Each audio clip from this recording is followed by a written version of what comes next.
Assalamualaikum warahmatullahi wabarakatuh. Perkenalkan, saya Salsabila Amanda Putri dengan NIM C1C023005.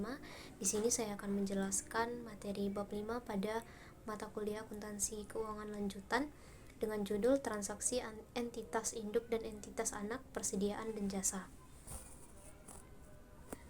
Yang pertama yaitu eliminasi transaksi antara entitas induk dan entitas anak. Entitas induk dan entitas anak sering terlibat dalam transaksi seperti transaksi jual beli persediaan, jual beli aset tetap, atau pemberian pinjaman. Seperti dalam PSAK 65 revisi 2014 menyebutkan transaksi yang melibatkan entitas induk dan entitas anak sering disebut dengan transaksi antar entitas dalam kelompok usaha. Transaksi antar entitas dalam kelompok usaha itu harus dieliminasi. Selanjutnya, pentingnya eliminasi atas transaksi antar entitas induk dan entitas anak. Entitas induk itu berkewajiban menyusun laporan keuangan yang menggambarkan kinerja dan kondisi keuangan entitas induk beserta entitas anaknya secara keseluruhan. Nah, dalam penyusunan laporan keuangan, konsolidasian entitas induk dan entitas anak itu merupakan satu entitas tunggal yang tidak terpisahkan, yang berarti entitas induk dan entitas anak merupakan satu entitas tunggal, maka transaksi antara entitas induk dan entitas anak itu menjadi transaksi di dalam satu entitas yang dampaknya harus dieliminasi. Selanjutnya itu transaksi penjualan persediaan dan dampaknya terhadap pencatatan entitas induk dan jurnal eliminasi. Yang pertama itu dampak terhadap pencatatan entitas induk. Transaksi jual beli persediaan itu antara entitas induk dan entitas anak merupakan contoh transaksi antar entitas dalam satu kelompok usaha. Nah, keuntungan atau kerugian yang muncul dari jual beli persediaan itu yang belum terrealisasi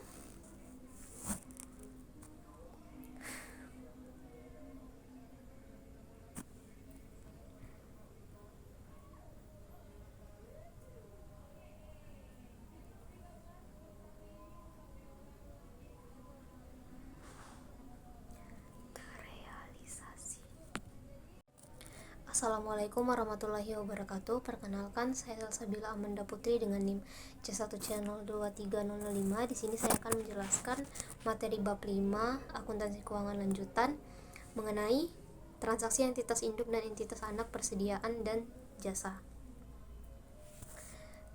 Yang pertama yaitu eliminasi transaksi antara entitas induk dan entitas anak. Entitas induk dan entitas anak itu sering terlibat dalam transaksi seperti transaksi jual beli persediaan, jual beli aset tetap, atau pemberian pinjaman. Seperti dalam PSAK 65 revisi 2014 menyebutkan transaksi yang melibatkan entitas induk dan entitas anak itu sering disebut dengan transaksi antar entitas dalam kelompok usaha. Transaksi antar entitas dalam kelompok usaha itu harus dieliminasi. Selanjutnya itu pentingnya eliminasi antara transaksi entitas induk dan entitas anak. Nah, entitas induk itu berkewajiban menyusun laporan keuangan yang menggambarkan kinerja dan kondisi keuangan entitas induk beserta entitas anaknya secara keseluruhan.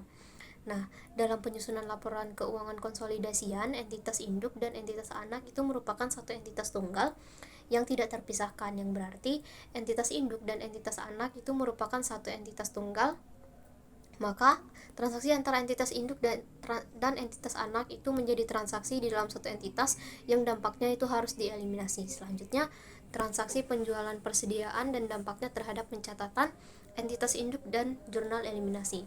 Yang pertama, dampak terhadap pencatatan entitas induk. Transaksi jual beli persediaan antara entitas induk dan entitas anak itu merupakan contoh transaksi antar entitas dalam satu kelompok usaha. Nah, keuntungan atau kerugian yang muncul dari jual beli persediaan yang belum terrealisasi selama persediaan tersebut masih berada di entitas induk atau entitas anak. Namun, ketika persediaan tersebut telah terjual, keuntungan atau kerugian atas penjualan akan terrealisasi. Selanjutnya, dampaknya terhadap jurnal eliminasi. Jurnal eliminasi terkait jual beli persediaan antara entitas induk dan entitas anak itu tergantung pada posisi persediaan pada akhir periode. Ketika seluruh persediaan yang diperoleh dari entitas induk itu sudah terjual ke perusahaan non-afiliasi pada periode yang sama dengan periode perolehannya, maka jurnal eliminasi itu dibuat untuk menghapus angka penjualan dan beban pokok penjualan sebesar angka penjualan persediaan entitas induk ke entitas anak.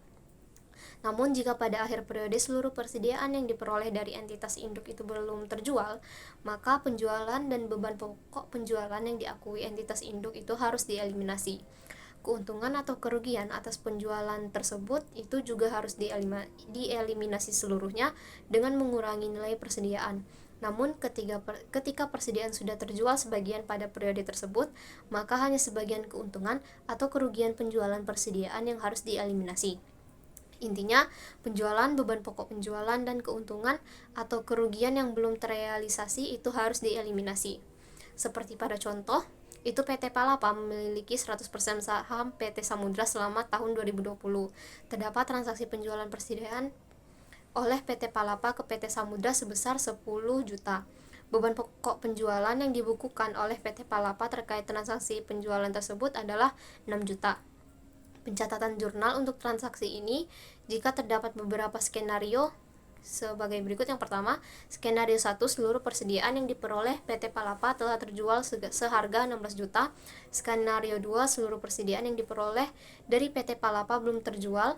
Skenario 3, sebanyak 75% dari persediaan yang diperoleh dari PT Palapa telah terjual seharga 12 juta. Maka jawaban pada skenario 1 itu terkait penjualan ke entitas anak, PT Palapa itu melaporkan keuntungan sebesar 4 juta. Itu didapat dari 10 juta dikurangi 6 juta. Keuntungan tersebut itu sudah terrealisasi karena persediaan yang diperoleh oleh PT Samudra dari PT Palapa sudah terjual ke perusahaan non-afiliasi. Oleh karena itu, tidak ada jurnal yang dibuat oleh PT Palapa terkait penangguhan keuntungan transaksi hulu. Transaksi hulu dalam contoh itu mengakibatkan pengakuan penjualan sebesar 10 juta dan beban pokok penjualan sebesar 6 juta oleh PT Palapa. Di sisi lain, PT Samudra itu membukukan penjualan sebesar 16 juta dan beban pokok penjualan senilai 10 juta. Akun penjualan milik PT Palapa dan beban pokok penjualan milik PT Samudra itu harus dieliminasi karena transaksi penjualan tersebut terjadi dalam satu entitas. Nah, jurnal eliminasi yang harus dibuat yaitu penjualan pada beban pokok penjualan senilai 10 juta. Nah, dampak dari jurnal eliminasi tersebut terhadap penyajian akun penjualan dan beban pokok penjualan serta persediaan dalam laporan keuangan konsolidasian itu dapat dilihat di halaman 141.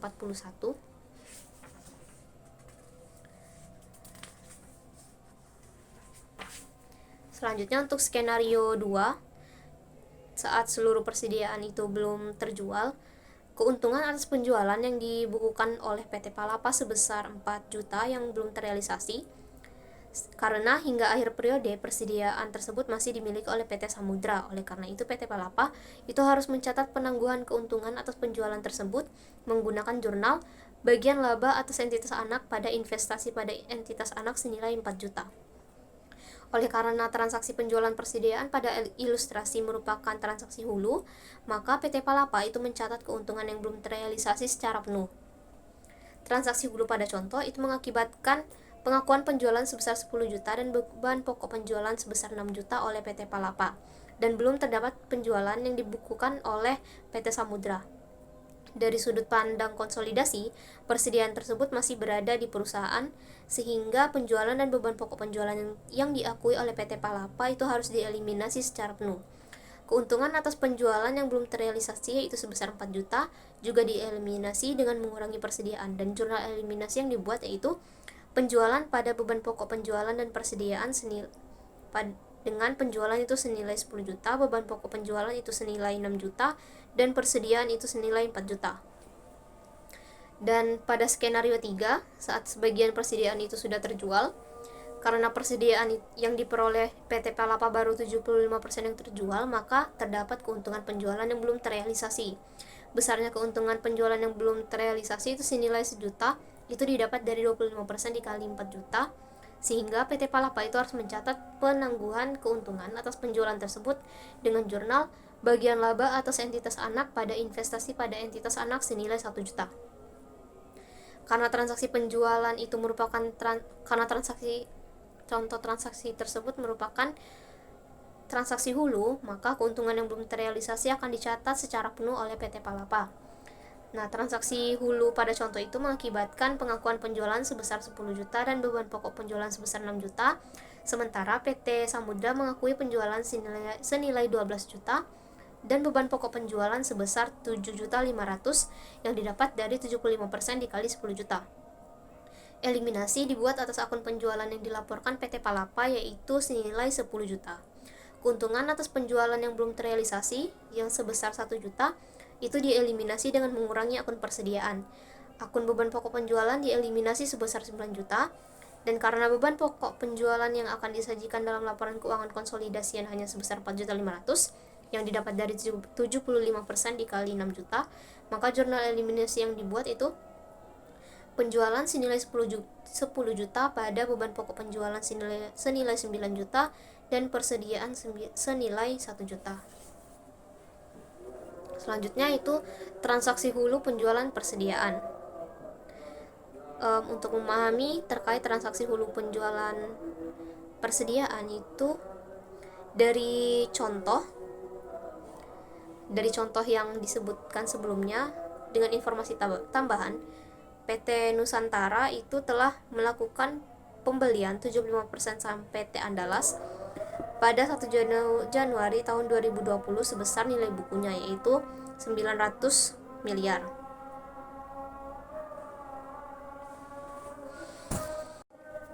Selanjutnya itu transaksi hulu penjualan persediaan. Untuk memahami terkait transaksi hulu itu ada contoh pada halaman 144 dengan neraca saldo PT Nusantara dan PT Andalas dengan informasi tambahan. PT Nusantara telah melakukan pembelian 75% saham PT Andalas pada 1 Januari 2020 sebesar nilai bukunya yaitu senilai 900 juta. Nilai wajar kepentingan non pengendali sama dengan nilai bukunya yaitu senilai 300 juta. Dan selama tahun 2020 PT Andalas itu melaporkan perolehan laba neto sebesar 200 juta dan mengumumkan pembagian dividen sebesar 50 juta. Lalu dalam transaksi penjualan yang dilakukan oleh PT Nusantara terdapat penjualan kepada PT Andalas sebesar 100 juta dengan beban pokok penjualan sebesar 40 juta. Sampai 31 Desember 2020 persediaan yang diperoleh oleh PT Andalas dari PT Nusantara itu seluruhnya belum terjual. Nah, maka prosedur konsolidasian tahun pertama itu tahun 2020. Pada pencatatan PT Nusantara tahun 2020 itu PT Nusantara mencatat investasinya atas PT Andalas menggunakan metode ekuitas. Maka jurnalnya itu investasi pada PT Andalas pada kas senilai 900 juta. Pada 31 Desember tahun 2020 itu PT Nusantara itu melakukan pencatatan atas bagian PT Nusantara atas laba neto PT Andalas senilai 150 juta yang didapat dari 200 juta dikali 75% dengan jurnal investasi pada PT Andalas pada bagian laba atas PT Andalas senilai 150 juta. Pada 31 Desember 2020 itu PT Nusantara itu juga mencatat bagian dividen atas PT Andalas senilai 37.500.000 yang didapat dari 75% dikali 50 juta dengan jurnal kas pada investasi pada PT Andalas senilai 37.500.000. Selama periode 2020 itu terdapat transaksi hulu yaitu penjualan persediaan oleh PT Nusantara ke PT Andalas sebesar 100 juta. Keuntungan dari penjualan tersebut senilai 60 juta yang didapat dari 100 juta dikurangi 40 juta. Hingga pada akhir periode 2020 persediaan tersebut belum terjual. Oleh karena itu, keuntungan atas penjualan tersebut belum terrealisasi. Maka PT Nusantara itu harus menangguhkan keuntungan tersebut secara penuh dan melakukan pencatatan dengan jurnal bagian laba atas PT Andalas pada investasi pada PT Andalas senilai 67 juta. Dengan jurnal eliminasi yaitu saham biasa senilai 800 juta di debit, saldo laba senilai 400 juta di debit, bagian laba atas PT Andalas senilai 90 juta di debit, bagian laba kepentingan non pengendali senilai 50 juta di debit, dividen diumumkan senilai 50 juta di kredit, investasi pada PT Andalas senilai 952 juta, 500.000 dikredit, kepentingan non pengendali senilai 337.500.000 dikredit. Persediaan yang diperoleh oleh PT Andalas dari PT Nusantara itu belum terjual sampai akhir 2020, sehingga dari sudut pandang konsolidasi penjualan dan beban pokok penjualan, PT Nusantara terkait transaksi hulu itu harus dieliminasi. Keuntungan atas penjualan juga harus dieliminasi karena keuntungan tersebut belum terrealisasi dengan jurnal eliminasi, yaitu penjualan senilai 100 juta pada beban pokok penjualan senilai 40 juta dan persediaan senilai 60 juta.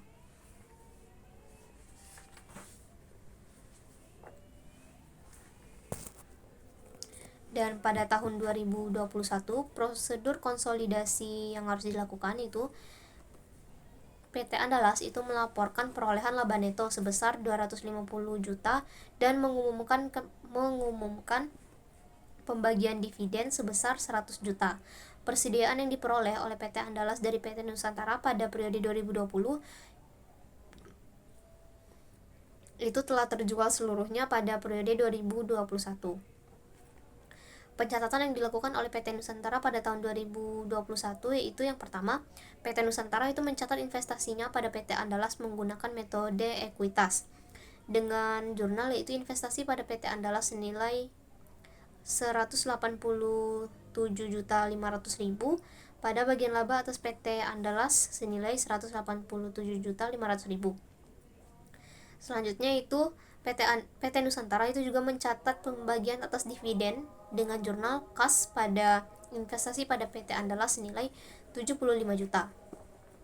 Persediaan PT Andalas yang diperoleh dari PT Nusantara pada tahun 2020 itu telah terjual seluruhnya pada tahun 2021. Oleh karenanya, keuntungan dari penjualan tersebut yaitu sebesar 60 juta itu telah terrealisasi.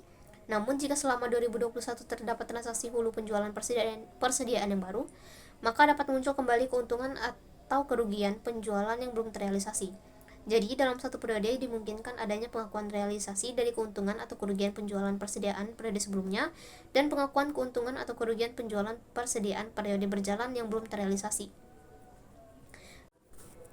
Selain itu, PT Nusantara itu juga membuat jurnal eliminasi yang dibuat untuk mengeliminasi bagian laba serta dividen.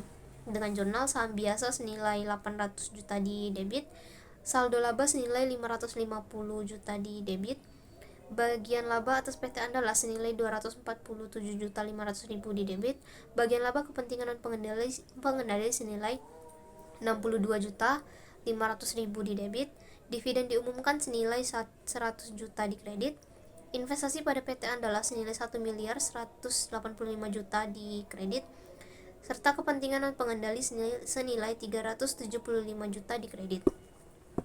Selanjutnya, PT Nusantara itu juga melakukan jurnal eliminasi tambahan untuk mengakui keuntungan atas penjualan sebesar 60 juta dengan jurnal investasi pada PT Andalas pada beban pokok penjualan senilai 60 juta. Selanjutnya itu transaksi hilir penjualan persediaan. Untuk memahami terkait transaksi hilir penjualan persediaan itu ada contoh. Dengan contoh itu PT Nusantara melakukan pembelian 75% saham PT Andalas pada 1 Januari tahun 2020 dengan nilai bukunya yaitu 900 juta. Nilai wajar kepentingan dan pengendali pada saat itu sama dengan nilai bukunya yaitu sebesar 300 juta. Selama tahun berjalan, PT Andalas itu melaporkan perolehan laba neto sebesar 200 juta dan mengumumkan pembagian dividen sebesar 50 juta. Neraca saldo kedua perusahaan per 31 Desember 2020 itu disajikan pada halaman 151. Dalam penjualan PT Andalas itu terdapat penjualan kepada PT Nusantara sebesar 80 juta dengan beban pokok penjualan itu sebesar 50 juta. Sampai 31 Desember tahun 2020, persediaan yang diperoleh oleh PT Nusantara dari PT Andalas seluruhnya itu belum terjual. Prosedur konsolidasi pada tahun pertama yaitu pencatatan yang dilakukan PT Nusantara pada 1 Januari tahun 2020 itu PT Nusantara mencatat investasinya pada PT Andalas dengan menggunakan metode ekuitas dengan jurnal investasi pada PT Andalas senilai 900 juta pada kas senilai 900 juta. pada tanggal 31 Desember tahun 2020 itu PT Nusantara itu mencatat bagian atas laba neto dengan jurnal investasi pada PT Andalas pada penghasilan dari entitas anak senilai 150 juta, serta PT Nusantara itu juga mencatat perolehan dividen dengan jurnal kas pada investasi pada PT Andalas senilai 37.500.000. Selama periode 2020 itu terdapat transaksi hilir, yaitu penjualan persediaan oleh PT Andalas ke PT Nusantara sebesar 80 juta. Nah, atas penjualan tersebut PT Andalas itu membukukan beban pokok penjualan sebesar 50 juta, sehingga keuntungan dari penjualan tersebut adalah 30 juta. Karena sampai dengan akhir periode tahun 2020 persediaan tersebut belum terjual, maka keuntungan atas penjualan tersebut belum terrealisasi. PT Nusantara itu mencatat keuntungan yang belum terrealisasi hanya sebesar porsi kepemilikan PT Nusantara saja, yaitu sebesar 75% dari 30 juta. Maka jurnal yang dibuat oleh PT Nusantara itu bagian laba atas PT Andalas senilai 22.500.000 pada investasi pada PT Andalas senilai 22.500.000. Maka jurnal eliminasi yang dibuat oleh PT Andalas itu saham biasa di debit senilai 800 juta, saldo laba di debit senilai 400 juta, bagian laba atas PT Andalas senilai 122.500.000, bagian laba kepentingan non pengendali itu senilai 42.500.000, dividen diumumkan senilai 50 juta di kredit, investasi pada PT Andalas senilai 990 juta di kredit, dan kepentingan non pengendali senilai 330 juta di kredit. Persediaan yang diperoleh oleh PT Nusantara dari PT Andalas itu belum terjual sampai akhir 2020, sehingga dari sudut pandang konsolidasi, penjualan dan beban pokok penjualan PT Nusantara terkait transaksi hilir tersebut itu harus dieliminasi. Keuntungan atas penjualan juga harus dieliminasi karena keuntungan tersebut belum terrealisasi dengan jurnal eliminasi, yaitu penjualan senilai 80 juta di debit, beban pokok penjualan senilai 50 juta di kredit, dan persediaan senilai 30 juta di kredit. Selanjutnya itu prosedur konsolidasi tahun kedua, itu pada tahun 2020 untuk periode 2021. Untuk periode 2021 PT Andalas itu sudah melaporkan perolehan laba neto sebesar 250 juta dan mengumumkan pembagian dividen sebesar 100 juta. Persediaan yang diperoleh oleh PT Nusantara dan PT Andalas pada tahun 2020 itu telah terjual seluruhnya pada periode 2021. Maka PT Nusantara itu mencatat investasinya pada PT Andalas dengan metode ekuitas pada tanggal 31 Desember 2021 itu dengan jurnal investasi pada PT Andalas senilai 187.500.000 pada bagian laba atas PT Andalas senilai 187.500.000. Selanjutnya itu PT Nusantara juga mencatat pembagian dividen dengan jurnal kas pada investasi pada PT Andalas senilai 75 juta. Persediaan pada PT Nusantara yang diperoleh pada tahun 2020 yang sudah terjual seluruhnya itu, maka keuntungan dari penjualan tersebut sudah terrealisasi. Maka PT Nusantara itu harus mengakui keuntungan tersebut sebesar bagiannya dan melakukan pencatatan itu dengan investasi pada PT Andalas pada bagian laba atas PT Andalas senilai 22.500.000. Jika di tahun 2021 terdapat transaksi hilir penjualan persediaan yang baru, maka dapat muncul kembali keuntungan atau kerugian penjualan persediaan yang belum terrealisasi, sehingga dalam satu periode akan terdapat pengakuan realisasi keuntungan atau kerugian penjualan persediaan periode sebelumnya dan pengakuan keuntungan atau kerugian yang belum terrealisasi dari penjualan persediaan periode berjalan.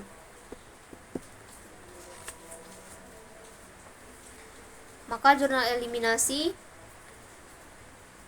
yang dibuat untuk mengeliminasi bagian laba dan dividen PT Nusantara dan kepentingan non pengendali serta investasi awal PT Nusantara di PT Andalas itu jurnalnya saham biasa senilai 800 juta di debit, saldo laba senilai 550 juta di debit, bagian laba atas PT Andalas senilai 210 juta di debit, bagian laba kepentingan dan pengendali senilai 70 juta di debit, Dividen diumumkan senilai 100 juta di kredit. Investasi pada PT Andalas senilai 1 miliar 147.500.000 di kredit, dan kepentingan dan pengendali senilai 182.500.000 di kredit. Dan jurnal eliminasi tambahan yang diperlukan untuk mengakui keuntungan atas penjualan yang ditangguhkan pada tahun 2020, yaitu jurnalnya investasi pada PT Andalas senilai 22.500.000 di debit, kepentingan dan pengendali senilai 7.500.000 di debit, dan beban pokok penjualan senilai 30 juta di kredit. Selanjutnya itu ada transaksi penjualan jasa. Entitas induk dan entitas anak itu sering terlibat dalam transaksi penjualan jasa. Entitas induk itu memberikan jasa kepada entitas anak atau sebaliknya. Seperti halnya dengan transaksi penjualan persediaan, dampak transaksi penjualan jasa atau antara entitas induk dan entitas anak itu juga harus dieliminasi. Eliminasi untuk transaksi penjualan jasa itu tidak sekompleks eliminasi untuk penjualan persediaan. Namun dalam transaksi penjualan jasa, pendapatan jasa yang diakui oleh entitas induk atau entitas anak itu akan menjadi beban antara entitas anak atau induk pada nilai yang sama, sehingga tidak terdapat keuntungan yang belum terrealisasi atas transaksi tersebut. Oleh karenanya, eliminasi yang dibuat hanya menghapus akun pendapatan jasa dan beban. Dengan contoh, itu PT Palapa memiliki 100% saham PT Samudra pada Desember 2020. PT Palapa memberikan jasa perawatan mesin pada PT Samudra sebesar 20 juta. Tagihan itu telah dikirimkan pada 25 Desember 2020 sampai 31 Desember tahun 2020. PT Samudra itu belum membayar tagihan tersebut. Nah, atas transaksi pemberian jasa tersebut, PT Palapa itu akan membuat jurnal piutang usaha pada pendapatan jasa senilai 20 juta. Nah, sementara itu PT Samudra itu akan membuat jurnal beban perawatan pada utang usaha senilai 20 juta. Pendapatan jasa yang diakui oleh PT Palapa itu harus dieliminasi karena pendapatan tersebut diperoleh dari entitas anaknya sendiri, yaitu PT Samudra. Sedangkan dari sisi PT Samudra, beban perawatan itu juga harus dieliminasi karena manfaat atas beban tersebut diperoleh dari entitas induk. Sehingga jurnal eliminasi yang dibuat adalah pendapatan jasa pada beban perawatan senilai 20 juta. Dari sudut pandang konsolidasian, PT Palapa dan PT Samudra itu merupakan satu kesatuan, sehingga utang piutang di antara kedua perusahaan itu harus dieliminasi. Jurnal untuk mengeliminasi itu utang usaha pada piutang usaha senilai 20 juta. Baik, sekian penjelasan dari saya. Terima kasih atas waktunya. Saya tutup. Wassalamualaikum warahmatullahi wabarakatuh.